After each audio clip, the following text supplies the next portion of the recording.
Tadmor.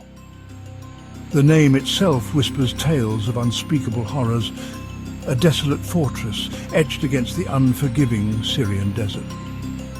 More than just a prison, Tadmor was a monument to cruelty, a place where the very soul of humanity was put to the ultimate test. Tadmor was not a place of rehabilitation.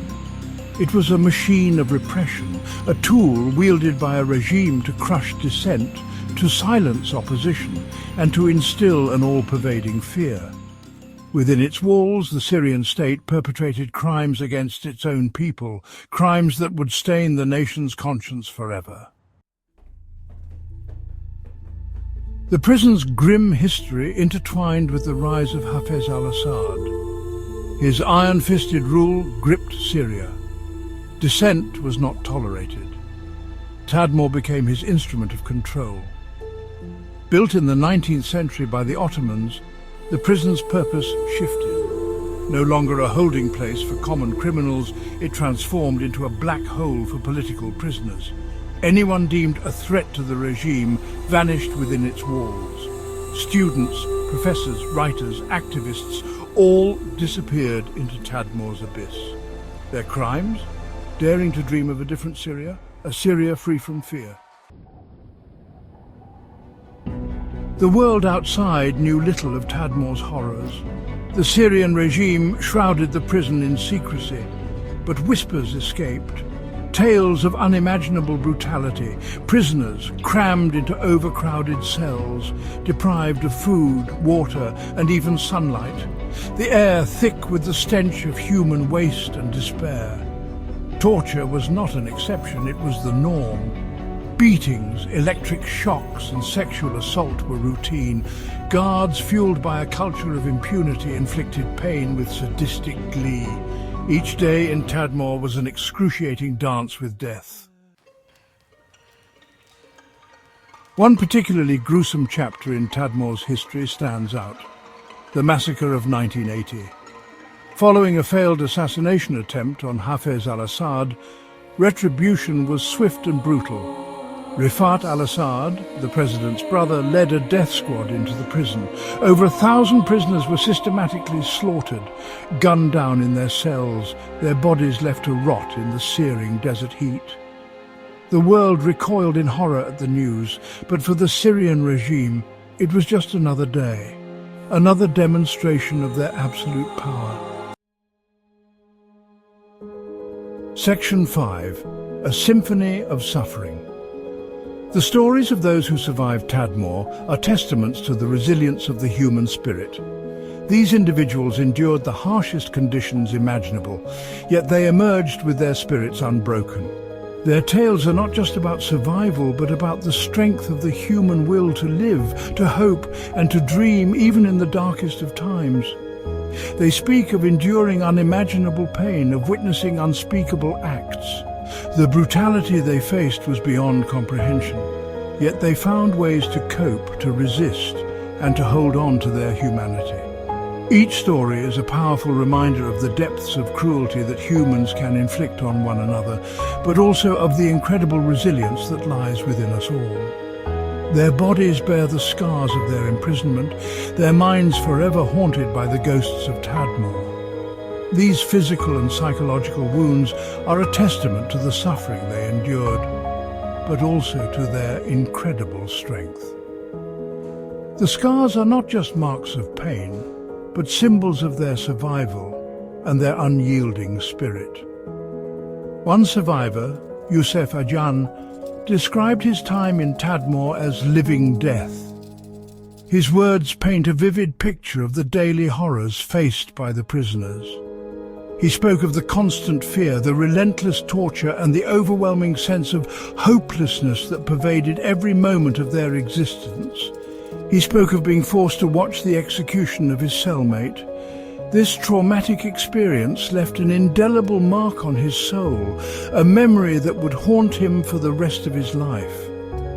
The cruelty of being made to witness such acts was a deliberate tactic to break the prisoner's spirits, to instill a sense of helplessness and despair, of enduring years of solitary confinement in a cell barely large enough to lie down in. The isolation was a form of psychological torture, designed to strip away their sense of self and their connection to the outside world. Yet, even in these conditions, many found ways to maintain their sanity, to hold on to their sense of identity and purpose. His story, like countless others, serves as a chilling reminder of the human cost of tyranny. These narratives are not just about the past. They are warnings for the future. They remind us of the importance of standing against oppression, of fighting for human rights, and of never forgetting the lessons of history. The survivors of Tadmor are not just victims, they are heroes who remind us of the enduring power of the human spirit. Section 6. The crushing weight of silence. Fear was a potent weapon wielded by the Syrian regime. Families of prisoners were often too terrified to speak out. To do so would be to risk their own safety and the safety of their loved ones. The international community, too, remained largely silent. Realpolitik often trumped human rights concerns. This silence only emboldened the regime. It allowed the atrocities to continue year after year, decade after decade. The world looked away, and Tadmor became a symbol of the international community's failure to protect the most vulnerable. Section 7. Beyond the razor wire. The horrors of Tadmor did not end with the death of Hafez al-Assad. His son, Bashar, inherited his father's brutality. The prison continued to operate, its cells filled with new victims of the regime's repression. The Arab Spring, which swept across the region in 2011, brought renewed hope for change. But it also brought renewed brutality. Pro-democracy protesters were rounded up and thrown into Tadmor. The torture continued, the killings continued. The world watched, seemingly powerless to stop the cycle of violence. Section 8. Scars on the soul of a nation. In 2015, ISIS, in a horrifying act of barbarism, seized control of Tadmor. This ancient city, known for its rich history and cultural significance, suddenly found itself under the dark shadow of extremism. The militants, driven by a twisted ideology, sought to erase the past and impose their own brutal vision of the future. The world held its breath, fearing the worst. Their fears were realized. News channels around the globe broadcasted the grim reality, showing images of destruction and despair. People watched in horror as the once vibrant city was reduced to rubble, its cultural treasures obliterated. The ancient ruins of Palmyra, a UNESCO World Heritage Site, were desecrated. These ruins, which had stood the test of time for millennia, were systematically destroyed. The world mourned the loss of such irreplaceable heritage, a stark reminder of the fragility of our shared history.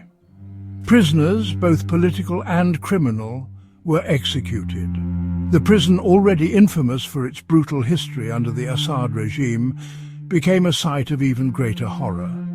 The cries of the innocent and the guilty alike echoed through its dark corridors, a testament to the depths of human cruelty. The prison, once a symbol of the Assad regime's cruelty, became a battleground in a larger conflict. The walls that had witnessed so much suffering now bore the scars of war. Bullet holes and bomb craters marked the site, each one telling a story of violence and despair. While ISIS was eventually driven out, the damage was done. The city and the prison in particular were left in ruins. The departure of the militants did not bring peace, only a haunting silence that spoke volumes about the atrocities committed. Tadmor, already a place of immense suffering, was further desecrated. The once formidable prison walls now lay in shambles, a stark contrast to their former imposing presence. The desolation was palpable, a physical manifestation of the emotional and psychological scars left on the nation. Its walls, once a testament to man's inhumanity to man, now lay in ruins. The stories of those who suffered within its confines seem to seep from the broken stones, a silent cry for remembrance and justice, a chilling reminder of the fragility of civilization. The ruins of Tadmor stand as a somber monument to the destructive power of hatred and extremism. They remind us that our cultural heritage, our history, and our humanity are all vulnerable to the forces of violence and intolerance. It is a call to remember, to preserve, and to protect what remains of our shared past. Section 9. A legacy of unanswered cries. Tadmor prison may now lie in ruins, but its legacy endures. The crumbling walls and shattered cells are silent witnesses to the unspeakable horrors that once took place within. Each stone, each fragment of debris tells a story of suffering and resilience. It serves as a stark reminder of the human capacity for evil. The darkness that once enveloped these corridors is a testament to the cruelty that can arise when humanity loses its way. The flickering lights cast shadows that dance like the ghosts of the past, haunting the present. A warning of what can happen when power goes unchecked, when fear silences dissent, and when the world averts its gaze. The intimidation and brutality inflicted by those in power serve as a chilling reminder of the consequences of unchecked authority. The shadowy figures in the hallways are not just memories, they are lessons for the future. The stories of Tadmor must be told. The black and white footage, though grainy and aged, captures the essence of a time when hope was a distant dream. These images are not just historical records, they are the voices of the past, crying out for recognition and justice. The voices of the survivors must be heard. Their testimonies are powerful reminders of the resilience of the human spirit. Each survivor's face tells a story of pain, endurance, and the unyielding will to live. Their words are a call to action, urging us to remember and to act. The international community must ensure that such atrocities never happen again. Global leaders and human rights advocates must come together to create a world where such horrors are not just condemned, but prevented. The discussions and resolutions made in these meetings are steps towards a future where justice and humanity prevail. Justice, though long delayed, must be sought. The somber setting of the courtroom, with its scales of justice, symbolizes the weight of the crimes committed and the need for accountability. The gavel's strike is not just a call for order, but a demand for justice. Those responsible for the horrors of Tadmor must be held accountable. The War Crimes Tribunal stands as a beacon of hope that justice, though delayed, will eventually be served. The presence of the accused in the courtroom is a reminder that the world will not forget, and that accountability is essential for healing and closure. Section 10. Never forget, never again. The desert winds howl through the broken walls of Tadmor. They carry with them the echoes of suffering, the whispers of lost lives, and the desperate pleas for justice. The world must listen. We must remember Tadmor, not just as a place of horror, but as a call to action. A call to fight for justice, for accountability, and for a world where such atrocities are relegated to the history books. Never forget, never again.